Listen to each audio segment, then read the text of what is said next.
Can you talk a little more about this intersection of the First Amendment and Second Amendment in this case? Why do you view the First Amendment as being implicated here?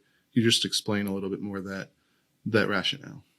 It's, if you want to ban the house of worship, okay, but religious observation, what is that all about?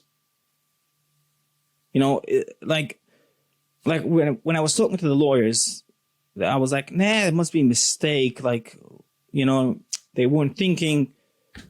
And they were telling me, look, this law was put out within 12 hours of the Bruen decision, meaning they had this law ready to go. Obviously, it was worked on for a while. If they wouldn't have a specific reason for it, it wouldn't be there. Understand? And when I spoke to legislators who were there, who voted against it, and they asked them, like, how could such a thing pass?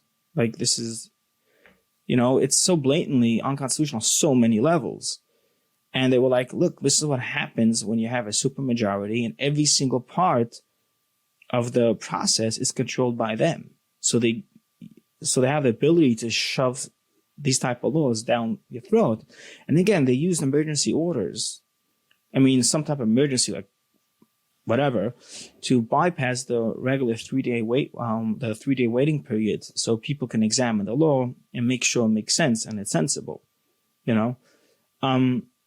So again, the First Amendment portion of this, it is disturbing because,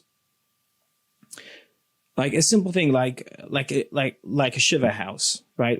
When somebody passes away, for 6 days you sit in your house and people come to visit and talk. It's a religious thing, Mm-hmm. Is that we're doing it because we are religious observant? Is that religious observation? So no one in the house now can have firearms? I can think of so many different things. I mean, we have 613 mitzvahs, right, from the Bible. Some of them is what we have to do, and some things that we don't have to do. And throughout the entire day, almost every couple of minutes, we do something either a certain way or we don't do something because we can't do it. So we live a religious life.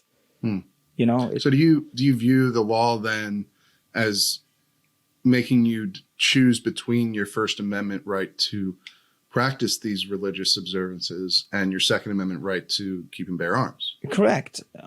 I know a lot of people called me up with genuine concerns about this. Can I carry here? Can I carry there? Like all different situations.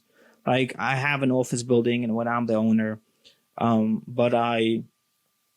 so I put up a sign, so I'm allowed to, right? But then we have a minyan of mincha.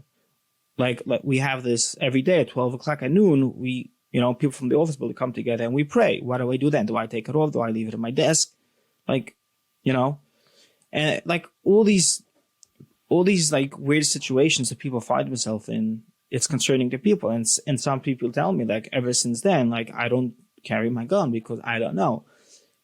I'm scared, I'm nervous. And I have a feeling part of the shtick that the state did is to create a confusing environment so people will rather leave their guns home than have it on them. And for a community that is being targeted and there's specific threats against them, it's very disturbing. Yeah.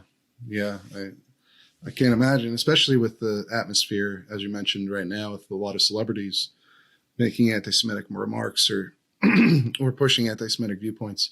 I imagine the tension, the threat level is higher now than it has been in previous years.